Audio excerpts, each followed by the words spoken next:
On est 4, on a 2 experts du e-commerce et 2 non-experts du e-commerce. L'Eldorado en e-commerce s'est arrêté en 2018-2019. Les règles n'ont jamais changé jusqu'alors. Écoute-moi bien, même dans 2 siècles, ce sera toujours le cas. C'est le cas depuis la nuit des temps, ça a toujours été le cas. Je pense qu'en France, on n'est pas prêt pour ça. On ne réinvente plus la roue depuis des siècles, voire des millénaires. Et en fait, les gens, ils ont été choqués de ça, alors que ça a toujours été ça, le marché. Et donc aujourd'hui, c'est la course à qui fera croire aux gens le mieux que les autres, qui fabrique ses propres produits chez lui dans sa maison. Les influenceurs... Putain, j'ai trop la rage, désolée. Ah ouais, c'est cool. Entre parenthèses. Les influenceurs, leur modèle n'est pas basé sur la performance. Lui, il a fait 58 millions d'euros sur ça, donc je pense qu'il va pas être d'accord. Faut juste pas prendre les gens pour des cons. Ouais. Une de nos pubs qui a le mieux fonctionné, dans les 5 premières secondes, le mec dit oui, je suis un acteur. Aujourd'hui, je vous parlais de Goku. On est 4. Il y a on a 2 experts du e-commerce et 2 non-experts du e-commerce. Ce n'est pas un défi puisqu'on risque de perdre. Mais c'est quand même le sujet. Et ce premier sujet, c'est à quoi ça ressemble le e-commerce de demain. Anastasia, Oui, c'est ça. ça fait combien de temps que tu es dans le e-commerce? Ça fait 4 ans. J'ai fait 4 ans d'école. Enfin, je dois raconter ma vie là ou 4 ans. Non. Voilà. 4 ans. Et toi? 4 ans aussi. Qu'est-ce qui a changé en 4 ans de ce que vous avez constaté? Bah, moi, j'ai commencé à faire du dropshipping. Donc, je dirais que déjà le dropshipping, c'est terminé. Et qu'aujourd'hui, tu as besoin d'une communauté, d'un branding fort et d'un bon positionnement. Et toi, Bossu? Merci. Ce qui a surtout changé, je dirais, c'est les stratégies d'acquisition et de croissance. Où en fait, il y a encore 4 ans, les choses bougent très vite. Il y a encore 4 ans, c'était un peu médiocre. Et là, aujourd'hui, tout le monde commence à être un petit peu à la pointe. C'est de plus en plus difficile de se réinventer, je dirais. De se différencier en termes de stratégie d'acquisition. Et donc les gens qui gagnent, Les gens qui ils ont gagnent, quoi comme point commun? les gens qui gagnent, ils s'inspirent des meilleurs. Et les meilleurs, ce sont les Américains. Donc, faut vraiment être aware de ce qui se passe aux US. Parce que toutes les strates viennent de là-bas. Et les strates innovantes qu'on nous vend aujourd'hui sur Internet, c'est pas celles qui fonctionnent vraiment. C'est celles que personne connaît, que seulement une poignée d'entrepreneurs connaissent en France. Et du coup, toi, en tant que e-commerçant, ton job, c'est d'aller diguer les dernières strates des... Tout le temps. Ouais. Tout le temps, c'est regarder ce qui se fait aux US. Et ça, de manière hyper concrète, tu le fais comment? Tu suis les CTO et les CMO sur LinkedIn, des grosses boîtes US qui font plus de 500 millions par an, tu vois. Pourquoi les CTO? Parce qu'ils disent aussi des choses intéressantes. Tu Ça regardes arrive, vraiment... hein. Non, mais Des fois, si côté tu veux tech, du on fait e-commerce. des bons trucs. Hein. Non, mais CTO de e-commerce. Bah ouais, non, mais tu récupères beaucoup d'infos comme ça. Enfin, en fait, tu suis toutes les grosses têtes sur LinkedIn des mecs qui sont aux US. Tu suis leurs Insta perso. Tu écoutes des podcasts très niches dans lesquels ils sont aux US. Et surtout, un truc très sympa, c'est sur LinkedIn, justement, tu as des mecs qui disent oui, regardez, mettez newsletter en commentaire et je vous envoie tout le funnel de telle ou telle marque, tu vois. Et ça, pareil, il y a des choses très intéressantes à récupérer comme ça. Et de manière générale, c'est cliquer sur toutes les ads que tu vois des mecs aux US, rentrer dans leur funnel, s'inscrire au newsletter, regarder les pubs, s'engager, ajouter au panier pour être targeté sans arrêt. Le mieux à faire, c'est d'avoir un petit compte Insta supplémentaire pour le faire américain, Bah c'est ouais. ça. Tu géocalises là-bas. Et ça te permet de tout voir tout le temps en temps réel. Et être hyper aware de ta consommation et de pourquoi tu fais ces actions-là quand tu es sur le site d'une de ces marques-là aux US, quoi. Donc toi, tu reçois les documents quand tu commandes ton newsletter. Ah ouais. J'ai l'impression que tu les reçois pas à chaque fois. Que je quoi? Qu'on les reçoit pas à chaque fois. Moi, si. Ah ouais. Ah ouais, si. Peut-être les Américains ils sont plus fiables. Ils deviennent payants aussi en ce moment. Les lignes magnettes? Ouais, et ils font des offres de malades du genre ça te coûterait 1399 €, mais je le fais à 9. Ouais. J'en ai eu beaucoup. Du haut marketing. Ouais. C'est quoi le premier produit que tu as dropshippé? Ah là là, en vrai, j'en ai eu beaucoup. Moi, c'était vraiment du dropshipping de pirate. Donc, tu lances 5 produits gagnants par jour. Et à un moment, le truc qui a vraiment trop bien marché, c'était dans la beauty tech. Donc, tout ce qui est lumière rouge, masque, lumière pulsée, ce genre de choses. Et du coup, j'ai build une brand dessus. Et comment t'es tombé là-dedans? Bah, je voulais me faire de l'argent. Voilà. Ouais. Franchement, il n'y a pas d'autre... Non, c'était la période avec Yumi Denzel, le dropshipping, c'est facile. Il y a eu plein de trends comme ça. Alors après, c'était le closing, après, c'était les agences marketing, etc. Là, c'était le drop. Les NFT à un moment donné. Ouais. Les formations. La crypto, les formations, des trucs comme ça, ouais. Tu peux nous expliquer ce que tu fais? Alors, moi, ce que je fais, c'est Curately. Donc, c'est une application pour les marques e-commerce qui transforme WhatsApp en super app. Donc, en fait, on centralise absolument tout le parcours client dans une seule conversation. Donc, pour toutes les marques, vous avez un WhatsApp avec un personal shopper qui gère tout pour vous, recommandations, marketing, post-achat, SAV, etc. L'objectif étant de tout centraliser. On en parlera plus tard, mais je pense que c'est ce qu'il faut faire aujourd'hui en e-commerce. Mais non, on va en parler maintenant. Ok, c'est parti. Allons-y. Non, mais du coup, c'est quoi le point de vue sur le e-commerce justement? Et pourquoi ce que tu fais, c'est prendre la vague Moi, je pense. Alors, moi, j'ai quand même une application, enfin, une mentalité, c'est que tout le monde. Enfin, ce que tu as dit, c'est hyper intéressant sur le côté de apply des stratégies américaines pour faire de l'acquisition. Mais il faut aussi renforcer le reste du parcours client, qui est donc la conversion et la rétention. Par exemple, acquérir un nouveau client, ça coûte jusqu'à 25 fois plus que refaire acheter à quelqu'un. Et donc, justement, leverage ça. Et comment ça fonctionne? C'est en buildant une communauté, en fidélisant les personnes. Et pour ce faire, moi, j'ai juste apply un truc très simple, c'est que j'ai fait un différentiel entre le e-commerce en ligne, où la conversion moyenne, elle est entre 1 et 3% à peu près, et ce qui se passe en boutique physique. Donc l'expérience en boutique, on est plus autour de 20-25, ça peut aller jusqu'à quasiment 50% dans les magasins de luxe. Au-delà de l'expérience sensorielle en fait, d'un magasin, donc toucher le produit directement, il y a vraiment un aspect d'accompagnement, d'instantanéité, tu vois, d'ultra-personnalisation. Tu vas avoir une conseillère qui t'aide, toi, pour ce que tu recherches.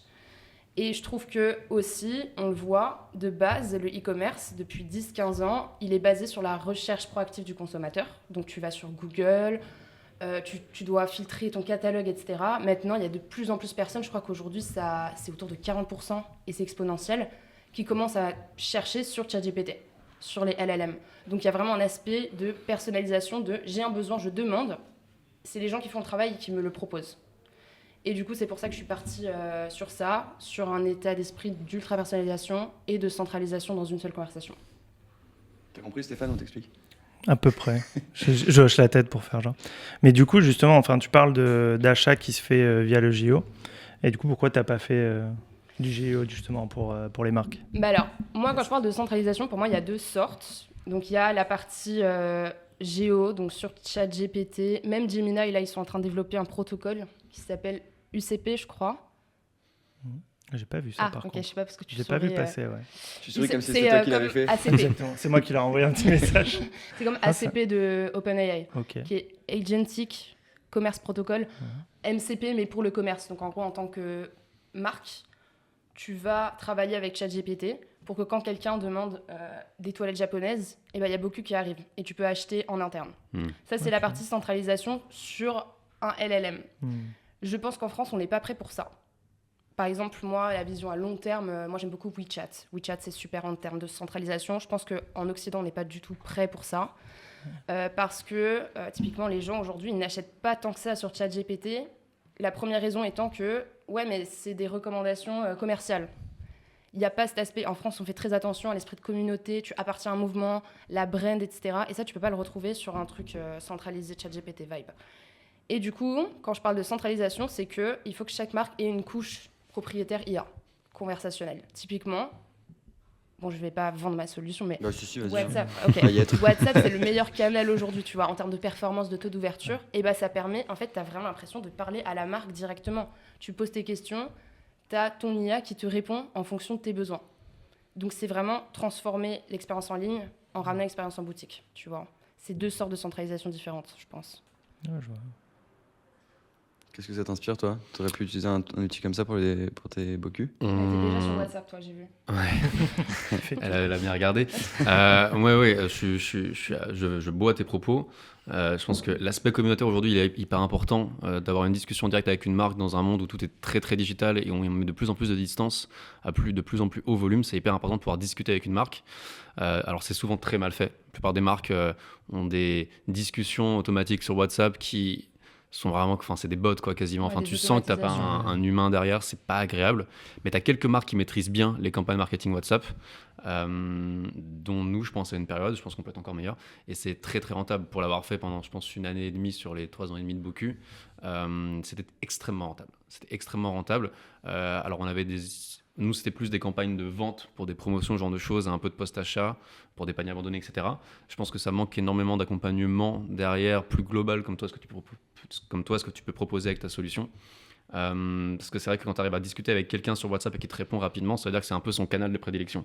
Si tu arrives à le garder dans cet écosystème-là, de A à Z, je pense que c'est très très très fort. Et je pense que des boîtes justement comme Meta, du coup à WhatsApp, développent de plus en plus d'outils là-dessus Et je pense que là, WhatsApp récemment, il y a eu une option de name tag qui est arrivée, où on pouvait réserver un identifiant, son nom, prénom comme sur Insta.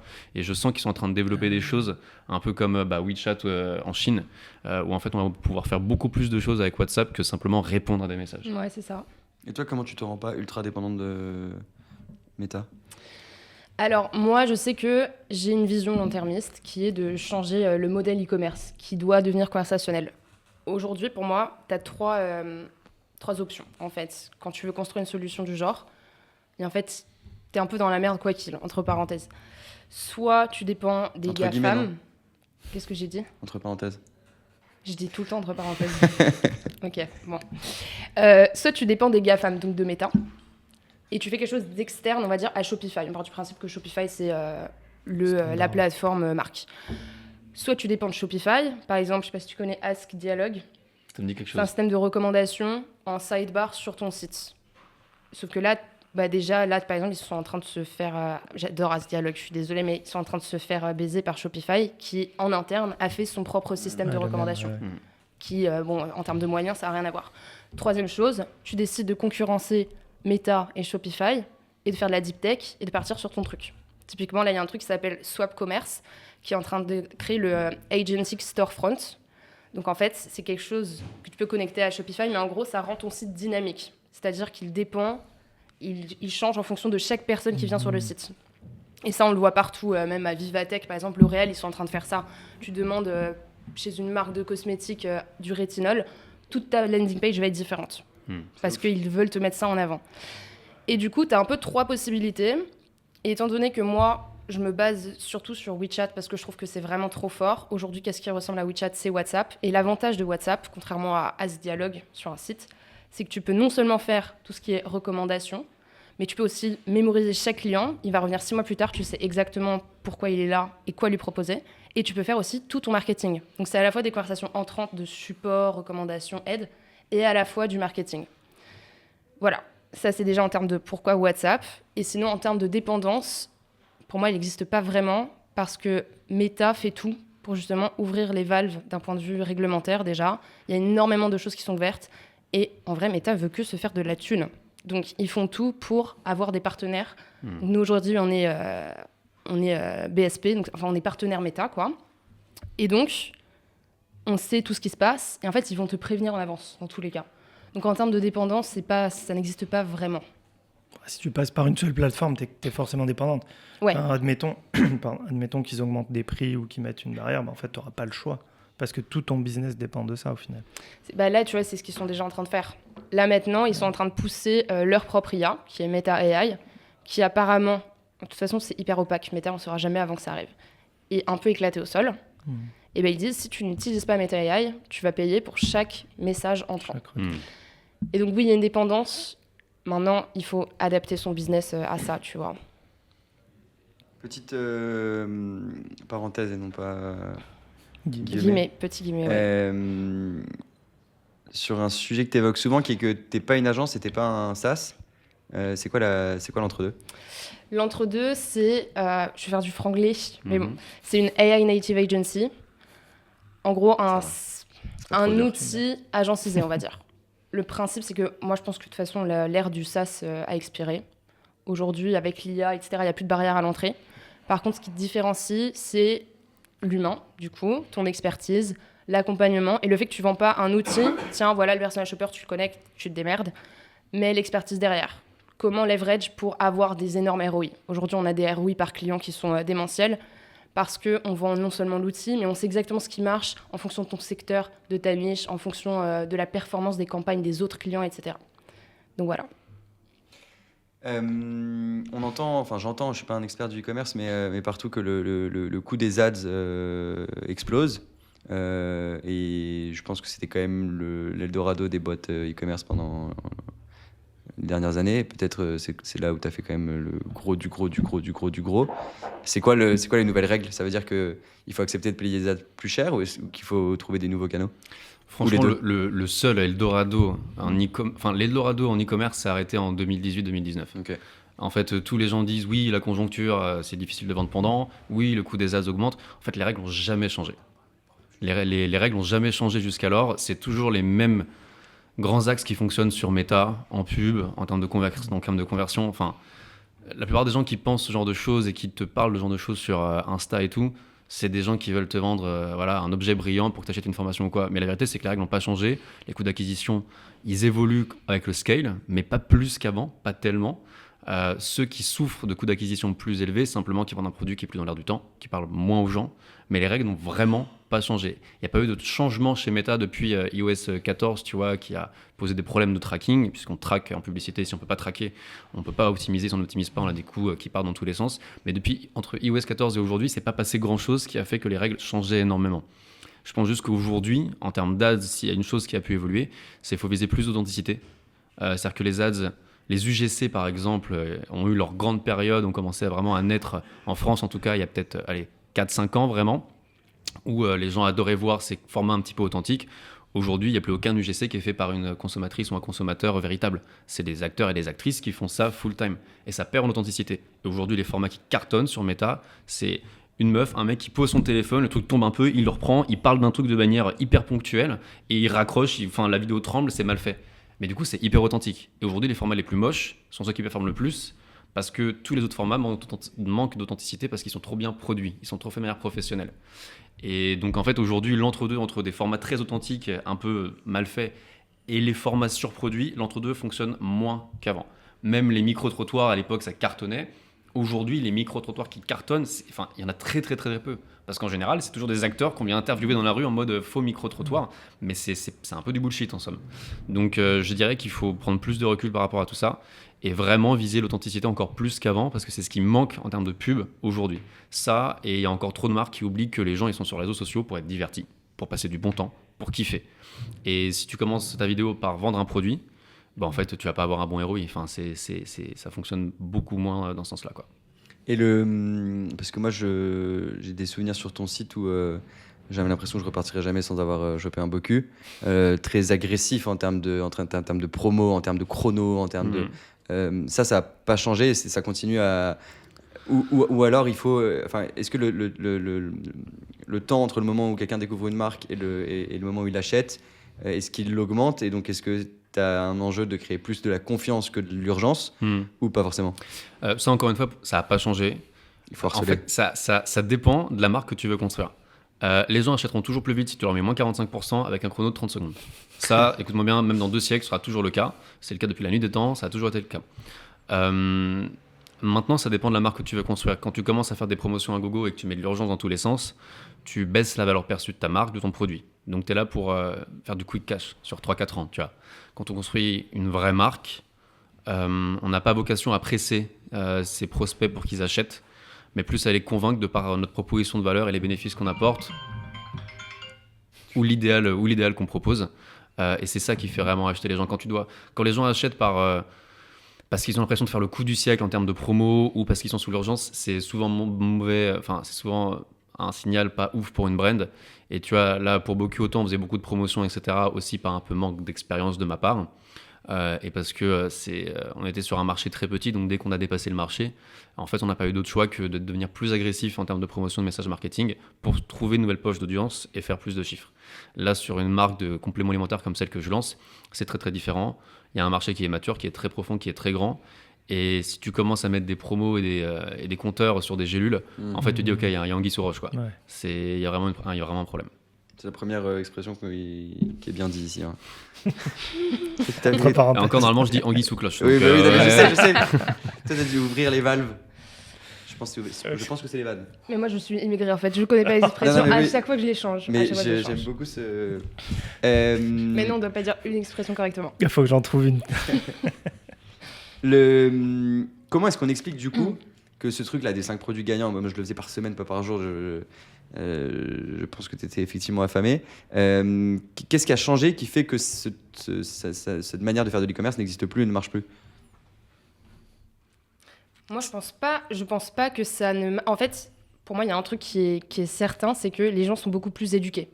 Aujourd'hui, n'importe qui connaissent beaucoup plus les stratégies et savent que même quand tu arrives à faire un truc authentique ou en fait, que tu vends ou tu parles d'un produit seulement à la fin, ils savent que tu essayes de leur vendre. C'est juste la manière dont tu le fais.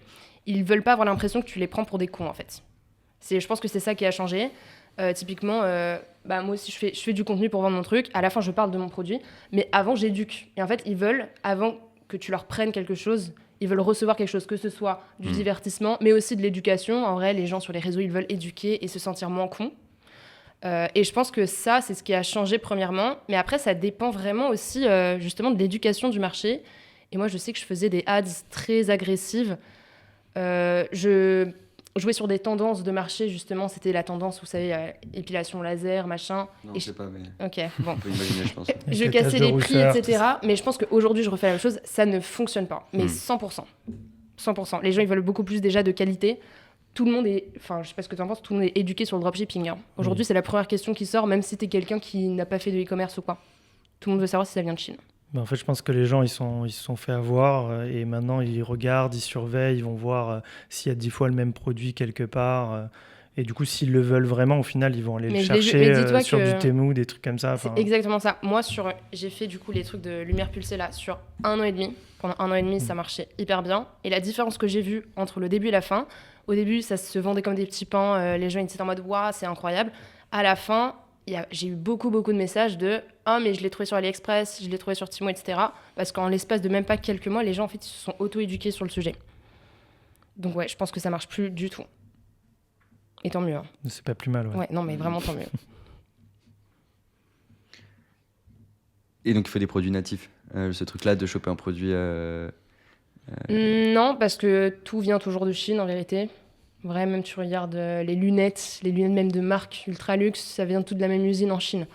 C'est pas vraiment ça, mais je pense que en Occident, en Europe, je vais pas faire des généralités, mais on va dire en France, il y a un vrai besoin de pas se faire prendre pour un con et de pas forcément que la chose soit qualitative au sens matériel, mais que tu deviennes quelqu'un quand tu achètes un produit, tu vois, que tu appartiennes à une communauté, que tu te sentes inspiré par la marque et que ça soit un achat qui vraiment te fasse évoluer dans la vie d'un certain, par exemple dans ton lifestyle, dans comment tu te vois, comment tu penses, à quoi t'appartiens en fait.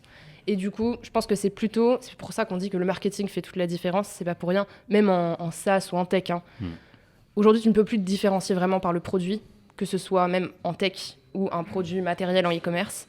C'est comment tu arrives à le vendre et comment tu arrives à faire sentir les gens. Mais ça, c'est déjà vieux, en fait, parce que les Apple faisaient déjà ça, même les marques de voitures. En fait, les marques de voitures, certaines en Allemagne, tu regardes, elles sont dans la même usine. Il y a beaucoup de pièces communes, mais en fait, c'est surtout l'image qui est véhiculée derrière. Donc, en fait, ça existait déjà. C'est juste que ça se répand sur d'autres types de produits, non ? Je pense qu'aujourd'hui, c'est plus une nécessité que quelque chose qui était un peu nice to have avant. En fait, les gens... Pour moi, les gens sont devenus fous.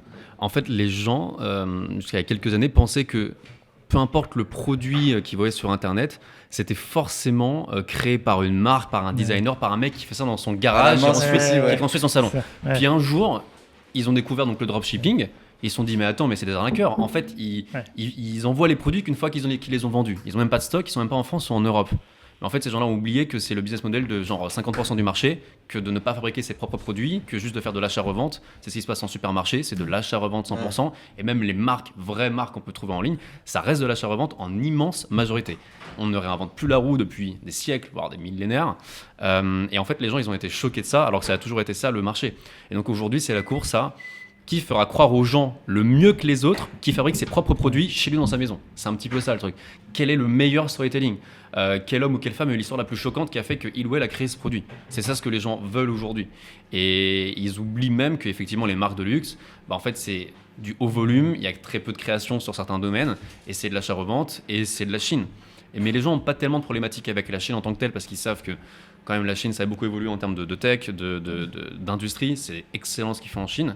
Et nous par exemple sur Bokeh on a réussi à bien le justifier, nos produits venaient de Chine, c'était pas le dropshipping, c'est nous qui avons refait le design, le moule, etc. Mais c'est des produits chinois. Et ce qu'on mettait en avant, c'était, c'est pas compliqué, oui, les WC japonais sont soi-disant japonais, en réalité ils sont suisses, et le pire dans tout ça, c'est que là on fabrique les meilleurs WC japonais, et c'est en Chine. Et donc c'est pour ça qu'on les prend là-bas. Et on n'a jamais été critiqué sur cet angle-là. Ouais, et après, il y a aussi un truc qu'il faut savoir, c'est qu'en Chine, ça peut être très, très, très qualitatif. Hein. Bien sûr. Même il y a énormément de personnes ici que je connais qui vont décorer leur maison en achetant des trucs sur mesure en Chine parce que c'est hyper qualitatif. C'est juste qu'on a été trompé par le fait que, oui, il y a des usines qui font énormément de volume et 10 marques qui vendent le même produit et identique. Mais c'est parce qu'on est resté dans l'image de la Chine d'il y a presque 30 ans, en fait, où oui, au début, peut-être que c'était surtout des trucs à la con, mais ils ont évolué. Enfin, aujourd'hui, tu as l'iPhone, les iPhones et Mac, c'est fait en Chine, et personne ne se plaint de la qualité du truc. Tout le monde paye ça. Oui, mais c'est très hypocrite. Hein. Oui, les humains sont très hypocrites là-dessus. Ouais. Les iPhones sont pas faits à San Francisco. Dessiné là-bas, peut-être. Vous avez tous les deux parlé de communauté dans le Game Changer du e-commerce de demain. En fait, ce que vous voulez dire, c'est parce que communauté, ça voudrait dire que deux acheteurs de Boku se sentent de la même famille et se rencontrent. C'est pas vraiment ça. Vous parlez. En fait, ce que vous voulez dire, c'est une histoire de confiance. C'est deux choses différentes, la confiance et la communauté. Ouais. Je suis d'accord. Je dirais que, par exemple, chez Boku, on est mauvais pour créer une communauté, mais on est bon pour fédérer autour d'un même sujet. En fait, il y a deux sous-couches à ça. La première, c'est que quand tu vends un Boku à quelqu'un, il tombe directement dans le camp de ceux qui se lavent les fesses et qui sont propres, vs le reste du monde qui sont sales. Ça fait partie des angles marketing, c'est un peu ce qu'on appelle du shame marketing. C'est comme ça que ça fonctionne. Choisis ton camp. Voilà, c'est ça en gros, t'es meilleur que les autres, etc. Machin. Ou alors t'es vraiment mauvais, toi aussi tu devrais t'acheter un Boku, t'es pas propre, tout ça machin. Donc ça fonctionne plutôt bien comme angle. Et de l'autre côté, si tu veux, nous on fédérait une communauté par défaut parce qu'on divertissait les gens en termes de publicité, en termes d'idéal de marque. En termes de branding, comparé à plein d'autres entreprises. On crée des vidéos publicitaires qui étaient plus de l'ordre du cinéma humoristique quasiment que d'une vidéo de conversion pure. On faisait des pubs qui duraient 6-7 minutes sur Meta et qui cartonnaient quand même parce qu'on emmenait les gens dans un univers. Et ça crée une communauté par défaut de gens qui adorent Boku, qui adorent ces mecs-là, cette marque-là, vs aussi le reste du monde qui ne connaissent pas cette marque, qui est incroyable, qui est l'une des seules, qui fait des pubs qui sont tellement divertissantes qu'on commente sous la vidéo pour dire ah putain mais incroyable cette vidéo, j'adore, première fois que je regarde une pub en entière sur YouTube ou sur Facebook, tu vois. Et ça crée des camps. Maintenant tu me dis créer une communauté sur TikTok ou sur Insta, faire du storytelling, faire voter les gens en story, etc. C'est pas quelque chose qu'on fait, c'est pas quelque chose qu'on sait faire parce que c'est difficile à maîtriser à haut volume. Et la viralité organique est très délicate à aborder, de mon point de vue. Ça demande beaucoup d'énergie, beaucoup d'efforts. Et ce que j'ai moins sur cet angle de créer une communauté organique, c'est que c'est difficilement traquable aussi. Et pour moi, le truc le plus traquable, ça reste le paid ads. Et c'est là-dedans qu'on est bon, tu vois. En fait, quand tu arrives à un certain volume, une certaine avancée en e-commerce ou en business, tu as de moins en moins de temps à perdre. Et en fait, quand tu as du budget, juste tu as des réponses hyper rapidement. Donc en fait, tu testes en pub payante et tu as toutes les datas. Et moi, je suis très mauvais, je suis pas du tout la bonne personne pour créer une vraie communauté de marques. Et t'en as qui arrivent à le faire. Je pense à des marques comme Dijon, par exemple, qui arrivent à fédérer parce qu'elles abordent un sujet qui touche profondément leurs clients et clientes, tu vois. Et ça, c'est beaucoup plus fort. Mais sur une verticale comme Boku, qui est l'hygiène intime, il y a moins de douleur que des problèmes de digestion, des problèmes de ballonnement. Donc je pense que c'est pas bon pour toutes les marques et que c'est en plus ça très difficile à maîtriser, d'avoir un discours authentique qui soit à la fois du coup performant en organique et qui fasse sens. C'est-à-dire qu'on aurait pu parler des heures de Boku, de lavage de fesses sur Insta, je pense pas qu'on aurait fait des millions de vues en organique. Donc il faut que ce soit les bonnes personnes qui parlent et sur le bon sujet. Mais pour revenir à l'esprit de communauté, je pense que c'est encore quelque chose de différent que de fédérer et de créer une vraie communauté de personnes qui se battent pour ta marque, c'est encore autre chose. Ouais, et en plus, si je t'embête, toi, tu parles de communauté TikTok ou Instagram, alors qu'en fait, ça, c'est toujours pas une communauté. Sur le papier, c'est une audience, ouais. Bah, ça montre que je suis même pas éduqué là-dessus, parce que les communautés, c'est pas ce que je fais. Mais peut-être aussi que c'est lié au business model dans le sens où, et on peut faire un spoiler sur ta prochaine boîte, mais toi, sur Boku, c'est du one-shot, versus Dijon, elle a cet enjeu-là de créer un gang qui rachète. Ouais. Ce qui est, toi, un peu moins le cas. Ouais, non, 100%. Qu'est-ce que tu mets derrière la communauté, toi que tu as évoqué aussi. Communauté, c'est peut-être pas le bon mot, je dirais plutôt sentiment d'appartenance, qui là en fait ça encadre tout, que ce soit un sentiment d'appartenance par rapport au produit. Quand tu achètes Boku, tu incarnes quelque chose, tu vois, voilà, une personne propre qui prend soin bref. Tu peux le dire, il n'y a pas de mal. Soit un vrai sentiment d'appartenance où il y a des marques, par exemple, je pense à tout ce qui est Rode, Jisoo, etc., où là c'est vraiment des marques où tu as l'impression de devenir quelqu'un. Il y a un modèle qui est par exemple Hailey Bieber. Quand tu achètes ses produits, tu deviens Hailey Bieber, tu lui ressembles un peu plus, tu vois. Et par contre, en termes de audience réseaux sociaux, je suis pas forcément d'accord avec toi. Moi, c'est plus inverse. Après, encore une fois, c'est une question de zone de confort. Je pense toi, tu as fait des ads. Moi, j'ai toujours fait que de l'organique. Ok. Et pour moi, même en tant que stratégie, moi, ce qui a toujours hyper bien fonctionné, c'est commencer à faire de l'organique et après utiliser ce contenu pour faire des ads. Ok. changer un peu parce qu'au moins tu as une preuve de ce qui fonctionne déjà. Tu peux faire des Spark Ads par exemple. Mais en termes d'audience, moi je trouve que là il y a un vrai problème en e-commerce et c'est pour ça que je parle beaucoup de centralisation. C'est le tracking, l'attribution des revenus, c'est un enfer. Tout le monde, c'est normal quand tu es une marque, tu utilises Klaviyo, Shopify, SEO, tu fais des ads. Et le truc c'est qu'un processus, un cycle de vente, c'est pas en mode oh je vois une ad, Boku par exemple. Je vois une ad, vas-y j'achète.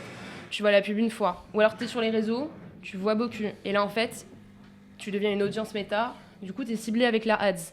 Et après, tu reçois peut-être une relance panier sur WhatsApp. Il y a tout un truc qui fait que l'attribution, c'est un enfer. Et donc, je trouve que l'organique, oui, c'est difficile à traquer. Mais je trouve que ça complexifie pas du tout le reste, qui est déjà un énorme bordel, en fait. C'est vrai, là tu as dit quand même un excellent point. Je sais que j'ai des copains et des copines qui font ça aussi, de tester leurs ads d'abord en organique avant de les propulser en ads, parce que l'organique ne ment pas. En fait, si ta vidéo en organique, elle percera difficilement sur Meta en paid. Ça, c'est sûr et certain. Donc là-dessus, c'est vrai que c'est un bon point. Après, elle peut faire des vues, mais pas convertir. Et alors que... Il faut que ce soit les deux, oui, c'est évidemment. Ça. Et après, il y a un truc, ouais. et ça, je pense que... Moi, j'ai pas vu d'études ou quoi, ça, c'est vraiment juste une intuition.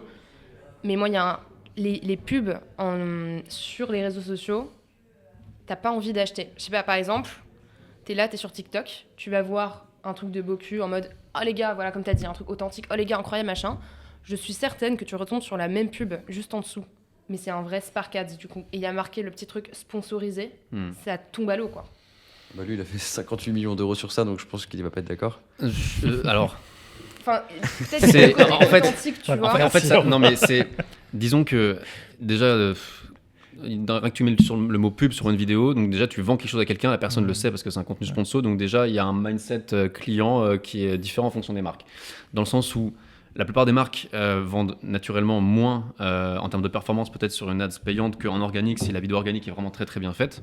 Par contre, en fonction de ton univers de marque et de comment a été ta première impression avec une cliente ou un cliente, avec une cliente ou un client, c'est très différent, je m'explique. Nous par exemple, toutes nos vidéos top of funnel, elle ne vendait quasiment pas le produit. C'était vraiment des vidéos démonstratives avec des histoires à la chevalerie, des cascades sur des montagnes et tout, tu vois. Enfin, on a fait des vidéos avec Jean-Marie Bigard, enfin, on fait même récemment une vidéo avec Calamité. Et tu vois, toutes les vidéos, tu la regardes, tu dis, mais de quoi ils me parlent? Ils sont fous ces gens, tu vois. Et on ne cherche pas à te vendre une promo ou de l'urgence à ce moment-là. On cherche un bon point de contact, un point de contact de confiance qui va faire que, en fait, tu nous vois plus comme un divertissement à ce stade-là que comme une publicité. Ce qui fait que derrière, en fait, tu es intéressé par le produit, tu es intéressé par la marque. Et du coup, quand tu es intéressé par quelque chose, mettons que tu vas acheter les dernières lunettes Meta que tu as déjà sur le nez, tu vois, tu es intéressé par le produit. Et du coup, quand derrière tu vas voir une ad où on te dit tiens, 30 jours offerts ou 5 ou 10% de promo, là tu es OK, tu es ouvert à te faire targeter par des offres promotionnelles. Mais en top of funnel, c'est évident que l'organique va toujours plus gagner vs du paid, à moins que tu maîtrises des ads paid comme nous on le faisait, avec vraiment l'univers de marque très poussé. Ouais, je suis d'accord. Et après, il y a un truc aussi que j'avais lu un truc dessus et je suis grave d'accord, c'est que justement, les gens aujourd'hui sont très éduqués.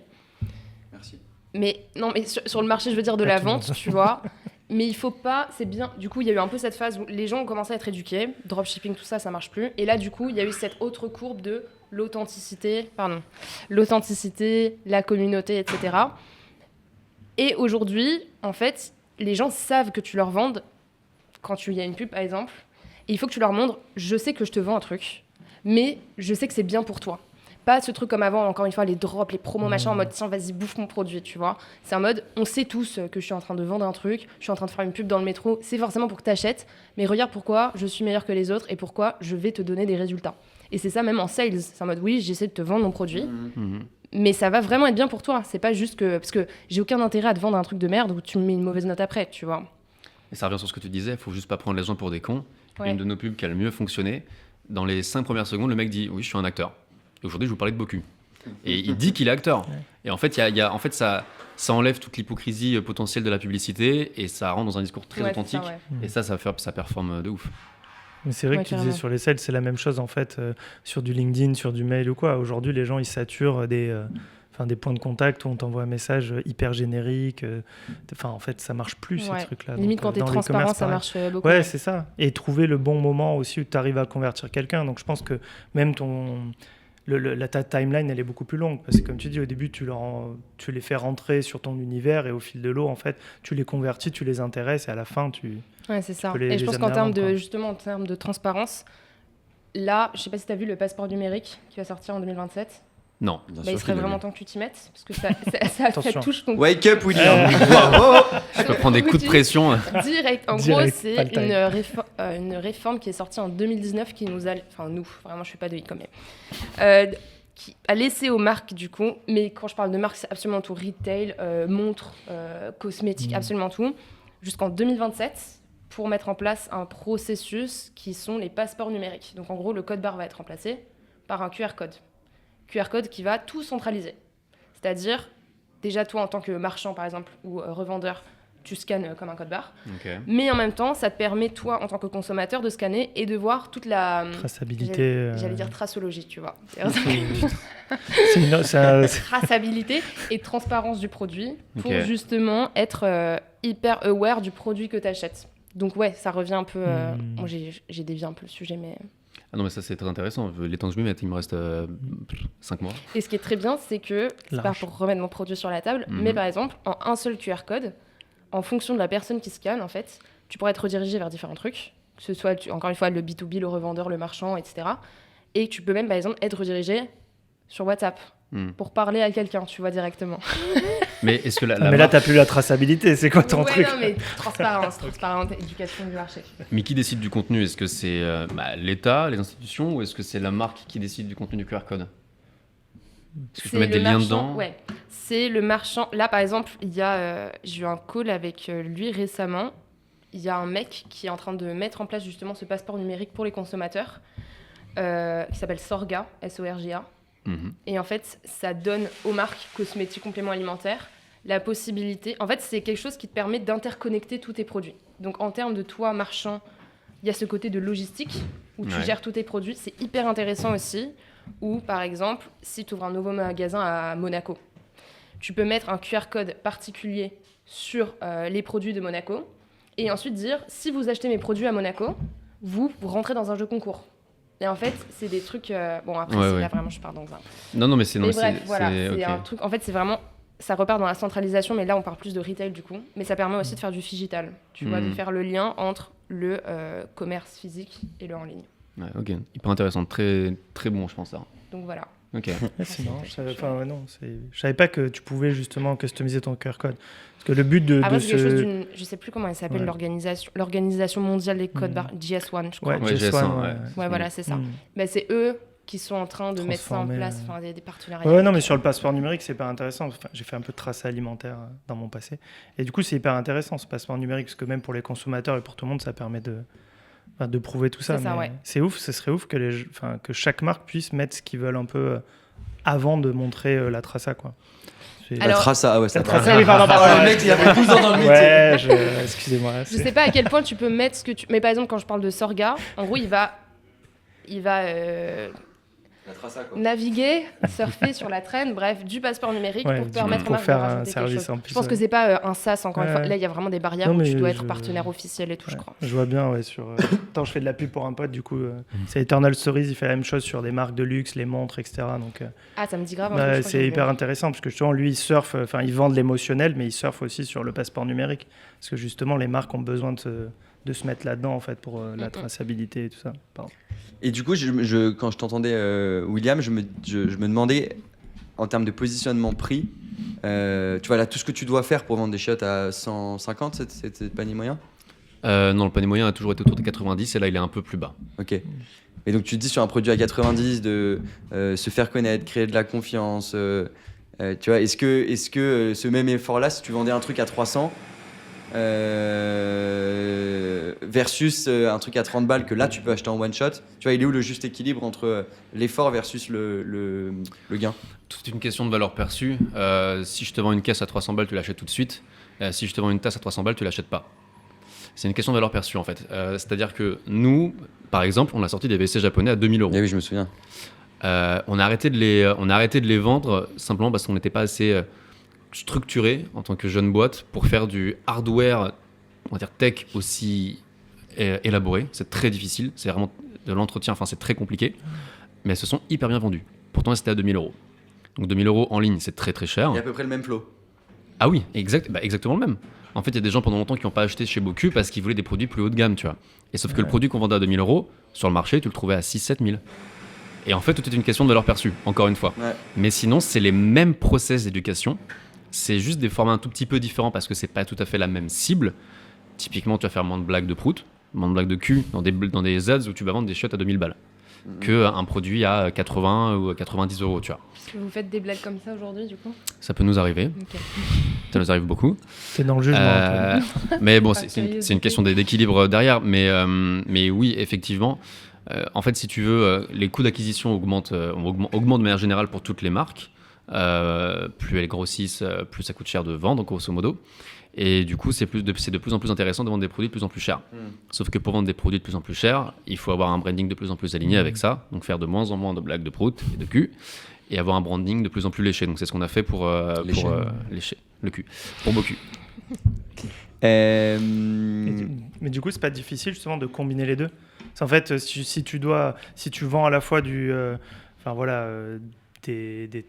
Boku à 90 et à côté aussi des toilettes japonaises à 2000 et que tu dois combiner tes deux images de marque, c'est hyper difficile. Ou alors tu dois faire une transition. En fait, il y a deux choses importantes, c'est d'être expert dans son domaine, aux yeux de tous et de toutes. Et l'autre sujet, c'est de faire attention à ce qu'il n'y ait pas de cannibalisation entre tes produits. Celui qui achète un WC à 90 balles vs un WC à 2000 balles, c'est pas du tout les mêmes. Ils se connaissent pas, ils se croiseront jamais dans la rue, tu vois. Jamais ils vont parler ensemble. J'exagère un peu, mais c'est dans l'idée, tu vois. Et une fois que tu es reconnu comme expert des WC japonais, et ben en fait, tu peux vendre n'importe quelle typologie de WC japonais. C'est pareil pour des lunettes, tu vois. Une fois que tu es excellent mais en lunettes de vue, tu peux vendre des lunettes de soleil derrière, tu vois. Même si elles sont beaucoup plus chères, parce que s'il n'y a pas de cannibalisation, tu vois. Et si tu es reconnu aux yeux de tous en étant une bonne marque qui fait un truc de manière excellente, tu peux dériver ce produit-là plein de fois.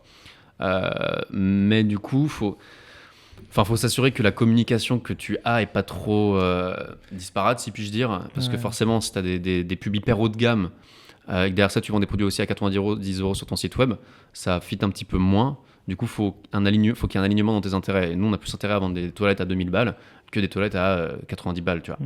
Donc, il y a un petit arbitrage à faire, mais l'important, c'est de rester expert, de pas trop sortir de ses sentiers, on va dire.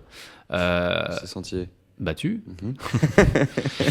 Je pense qu'on a un point commun parce que c'est le problème de ma vie. Et surtout de bien aligner la brand. Mais voilà. Toi, en plus d'être une e-commerçante, maintenant tu vends à des e-commerçants. Ouais. Oui. Qu'est-ce qui a changé en tout cas, là on avait là la vision e-commerçant. Qu'est-ce que toi t'entends dans la bouche de tes clients et de tes clientes et qui peut nous éclairer sur où en est le marché aujourd'hui? La question est claire, elle était un peu longue. Oui, c'est clair. Okay. Mais j'aurais dû m'y préparer à l'avance du coup. Oui, je te l'ai envoyé par mail. Ah, ok, ça marche. Ça fait 15 jours. Je pense que c'est le sujet un peu actuel, c'est que toutes les marques... J'ai pas un ICP en particulier, donc je fais pas que de la cosmétique par exemple. Il y a plein de choses. Je fais du retail, de la food, du parfum, etc. Donc ça s'applique vraiment à tout le monde. Et qui plus est, ça s'applique aussi au commerce physique. On fait aussi beaucoup de digital. Donc par exemple, tu es en boutique où tu fais des pop-up, tu vas renvoyer les gens pour récupérer leur numéro, etc. pour ensuite leur permettre de vendre des choses par la suite. Mais le truc qui revient, je dirais plutôt que c'est en termes de problèmes qui sont du coup solutionnés par ce qu'on propose. Comme par hasard. Comme de par hasard, voilà, c'est ça. L'attribution des revenus. Enfer sur terre, tout le monde s'attribue les revenus. Encore une fois, campagne, méta, etc. Tu vois des attributions de fenêtres de 3 jours, par exemple, et t'es en mode « Ouais, c'est moi qui t'ai ramené le client ». Donc ça, c'est un enfer. Attends, tu peux détailler ce point ? En gros... S'il te plaît. Avec plaisir. Donc, tout ce que tu fais, même les visites sur ton site, etc., tout est traqué grâce aux outils que tu utilises. Par exemple, Klaviyo qui te permet de faire de l'emailing. Donc, tu fais des séquences mail, post-achat, des campagnes, etc. Meta, c'est Meta Ads, donc c'est faire des campagnes qui ramènent. Donc là, je parle vraiment du côté trafic. Ramener du trafic, il y a plein de points d'entrée. Il y a aussi les réseaux sociaux, ça c'est un enfer pour le traquer, à la limite le lien que tu as mis en bio, tu vois. Et bref, et en fait, tout ce que tu utilises, tout le monde s'attribue le revenu qui est généré. Donc, imaginons qu'il y a un mec qui est rentré sur ta liste, newsletter par exemple. Tu lui envoies un mail. il a aussi été ciblé par des méta-ads dans la journée après, etc. Et il s'avère qu'il achète, mais en fait, il est aussi abonné à ton compte Insta. Tu n'as aucune idée de ce qui s'est passé. Tu ne sais pas. Genre, en fait, il t'a vu un peu partout, et à un moment, je sais pas, déclic, il s'est dit, vas-y, let's go. Donc ça, c'est un problème récurrent qui vient. Autre problème, c'est justement ce problème de conversion. Moi, je trouve, je vais pas faire des généralités, ça dépend. Il y a des très bonnes marques qui arrivent. Mais tout le monde se focus beaucoup trop sur l'acquisition, de ramener des gens, alors que derrière, en fait, encore une fois, taux de conversion moyen 1-3%, c'est-à-dire qu'il y a une personne sur 100, tu t'es fait chier à ramener 100 personnes sur ton site, il y en a une qui achète. Panier abandonné, énormément, etc. Et donc, ce qui revient beaucoup, c'est que les gens cherchent à justement changer ce truc de conversion. Ils veulent augmenter la conversion et donc la rétention. Et donc, ils cherchent énormément de moyens de le faire, les moyens étant accompagner les clients de manière personnalisée sur le site. Ça passe par Curately, mais ça passe aussi par des recommandations. Ça passe par de l'agentique, comme je l'ai dit. Les storefronts, j'ai plusieurs marques qui ont déjà fait ça, avec des sites dynamiques. Voilà. Ça revient un peu sur les mêmes sujets en vérité, mais je dirais que c'est ça. Pour revenir un tout petit peu sur le tracking, le point que tu as abordé, c'est l'un des points essentiels pour tous les e-commerçants de France et quasiment du monde. En fait, si tu ne peux pas traquer, tu ne peux pas faire d'arbitrage sur quel canal est plus intéressant qu'un autre et si tel investissement te rapporte vraiment du revenu incrémental. Et ça t'empêche de bien attribuer tes budgets. Et en fait, tu ne sais pas si en fait, ce canal-là sur lequel tu dépenses genre 100 000 euros par mois, est-ce qu'il te rapporte vraiment de l'argent ou est-ce que tu es juste ISO dessus, tu vois. Et c'est très difficile de traquer aujourd'hui. Pour une marque qui commence à faire au-dessus de, je sais pas, 80, 100 000 euros par mois, si tu n'as pas un bon tracking, tu vas jamais dépasser les 300, 400 par mois, tu vois. Et avant, nous, on traquait que via Meta, donc on n'avait pas d'outils externes ou quoi. Et avec le temps, on a utilisé ce qu'on appelle des trackers server-side, donc c'est des serveurs qui sont externes à Meta et Shopify, que tu connectes entre les deux et qui va récupérer plus de data et de données. Et du coup, tu sais exactement d'où viennent les ventes, enfin tu le sais beaucoup plus. Et c'est hyper important d'avoir ça, parce que typiquement, nous sur Boku, il y a 2 ans, on faisait beaucoup d'influence. On dépensait, je pense, 40-60 000 euros par mois, tu vois. Donc c'était, je sais pas, allez, 15-20% de notre budget spend mensuel. On a fait ça pendant 1 an et demi, 1 an. Donc ça marchait bien et tout. Puis à un moment donné, je me suis dit, c'est bizarre, j'ai pas le sentiment que ça fonctionne vraiment encore aujourd'hui. Et c'était hyper difficile à traquer parce qu'on n'avait pas encore mis en place des trackers server-side, etc. Et j'ai dit, OK, on arrête tout. On a arrêté de dépenser en influence. Donc plus d'influenceurs YouTube, Insta, TikTok. Et ça n'a absolument rien changé. Ah ouais. Quand je veux dire rien changé, ça veut dire qu'on cramait tous les mois 60K pour vide. Mais ça, au-delà de ça, les influenceurs, vraiment, ça, c'est un truc. Moi aussi, j'ai dû faire ça. Ouh là là, elle a l'air énervée. C'est un enfer parce que, comme tu le dis, pas traquable.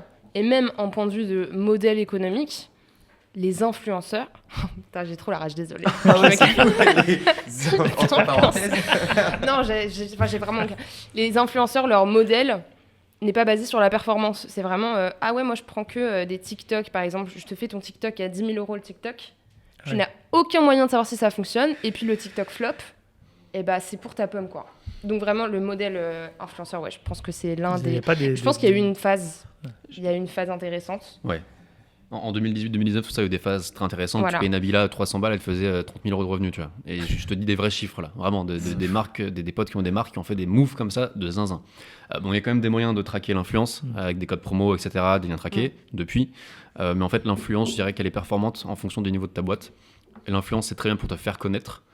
0,1. Ensuite, de 1 à 5, 6, franchement, plus intéressant. Et ensuite, quand tu es très connu comme AirUp, là, c'est intéressant d'activer, surtout pour quand tu travailles en fait, sur le moyen long terme avec un influenceur, ça optimise la rétention. Si les clients, si les viewers sont déjà clients de ta marque et qu'ils ont un rappel d'un nouveau produit, d'une nouvelle offre pour un temps limité par un influenceur, ça fait un point de contact, un touchpoint supplémentaire avec toutes ces personnes-là qui sont déjà qualifiées. Parce que tu sais que l'influenceur, il a déjà performé une fois, tu vois. Et au-delà de ça, ça peut crédibiliser ta marque sur le moyen long terme. En fait, le but pour une marque, c'est d'être vue partout, c'est d'être omniprésente. Et quand forcément tu passes à la télé, dans la presse, sur des influx, sur TikTok, dans tes emails, sur des pages de presse et tout ça, en fait, les gens se disent putain, mais ils sont partout. Donc ils sont forcément légitimes. Donc c'est forcément qu'ils sont bien, tu vois. Donc tu as forcément une partie du spend où tu dois surinvestir en début d'aventure pour être omniprésent, alors que c'est pas forcément plus rentable tout de suite. Mais dans 1 an, par contre, pour le coup, là, ça va le faire. Et là, ça va être intéressant. Ouais, je pense que ça dépend aussi de ta stratégie. Moi, je suis vraiment d'avis que tout ce qui est non traquable, donc tout ce qui est considéré comme de l'awareness, et je crois qu'il y a un mot en particulier de la pub... Le MV ? Non, pub... en mode, bref, on sait pas trop ce que ça fait, mais voilà. Tout ce truc d'omniprésence, justement, ça, c'est quelque chose où il faut se dire, si tu as de l'argent supplémentaire et si tu commences à avoir quelque chose de justement traquable, au-delà de ça, tu peux faire tout ce truc d'omniprésence, mais sans rien s'attendre en retour, limite, tu vois. Typiquement, tout ce qui est pub dans le métro, etc., c'est des trucs, je sais pas si vous voyez quand vous prenez le métro, sur une ligne par exemple, quand tu regardes un peu, il y a seulement 5 pubs en fait. Toutes les stations que tu fais, il y a 5 pubs parce que tu regardes inconsciemment, tu vois les trucs et tout. Impossible de traquer. Impossible ça. Et donc ça, c'est des choses pour moi qui viennent après que justement, tu aies réussi à faire des choses vraiment concrètes et pas juste de l'abstrait. Oui. Influence, hyper intéressant en vrai, t'as raison. À partir du moment où t'as atteint un certain stade, les gens sont un peu en mode « Ok, Bocuse, ça me dit un truc, machin. » Influence. Oui, quand t'es déjà connu, ça aide énormément. En fait, tu peux traquer le trafic quand tu fais des pubs dans le métro ou à la télé avec des influx. Bien traquer les ventes, c'est vrai que ça peut être compliqué sur du marketing offline. Mais quand c'est dans une strate d'amplification et moins de conversion, là, c'est hyper intéressant. Ouais, après, ça touche à un autre sujet qui est hyper intéressant et on le voit énormément se développer aux States d'ailleurs, par exemple. C'est le phygital, donc le offline to online. Ouais, OTO. Bref, quand par exemple tu fais des choses dans le physique qui sont normalement de base intraquables et faire en sorte de ramener ce trafic en ligne. Là, il y a plein de manières de le faire. Par exemple, je vais revenir sur WhatsApp parce que c'est juste excellent, le QR code. T'es dans les pop-up, tu vois, tu fais des QR codes, tu dois ramener les gens justement sur le online parce que en vérité, c'est le seul truc qui est vraiment traquable. Le physique, c'est impossible, quasiment. Attends, là, le use case, c'est tu fais un event. Tu fais par exemple, nous, on a fait ça avec une marque de bijoux récemment, qui ont fait un pop-up à Paris. Et en fait, ils présentaient leurs nouveaux produits, etc. Tous les gens qui viennent là-bas, tu mets des QR codes, tu peux mettre différents incentives. Donc, par exemple, rejoindre notre communauté sur WhatsApp, c'est un truc con, il n'y a rien de chiffré, mais ça marche. Rejoindre notre communauté pour avoir en exclusivité avant tout le monde tes trucs réservés à nos membres, etc. Et en fait, tous les gens qui passent par le pop-up, tu récupères leurs coordonnées pour ensuite leverage ça pour vendre sur ton site. Ou pour tout simplement leur augmenter ta rétention. Ou même dans la pub métro, tu vois. Ça, c'est une idée que j'avais eue, que j'ai trop envie de faire avec une marque de parfum. Donc voilà, si jamais proposition, c'est que tu fais un panneau publicitaire où tu proposes un diagnostic en mode « Trouve ton parfum signature ». Tout le monde veut son parfum signature. Gros QR code. Tu fais ton diagnostic de recommandation. Et ensuite, l'avantage, là aussi, avec WhatsApp, c'est que tu achètes ou non, tu récupères... Oh là, pardon. Tu récupères l'opt-in et le numéro de téléphone et tu peux ensuite faire des recommandations personnalisées, des relances paniers personnalisées. Il y a ton parfum signature qui t'attend, etc. Donc, convertir ce trafic en ligne. Voilà. C'est marrant parce que plusieurs fois, tu fais le parallèle entre ce que le e-commerce devrait prendre au retail physique. Et William Eldin, que vous avez vu, de 21 ou 22 ? Je l'ai pas vu. 22. Lui, il disait l'inverse, il disait que lui, il met des caméras dans les shops, et il dit putain, c'est ouf, dans le e-commerce, quand quelqu'un entre dans ton magasin, donc quand il arrive sur ton site, tout est traqué, chaque fait et geste, et ça l'est pas du tout dans un magasin Picard ou dans un Monoprix.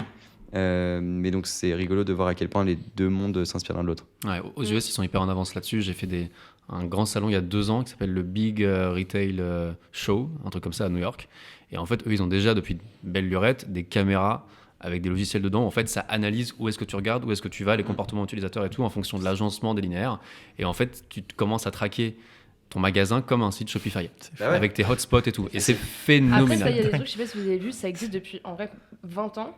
Genre par exemple, que toutes les boîtes de céréales, c'est en bas pour être à la vue des enfants.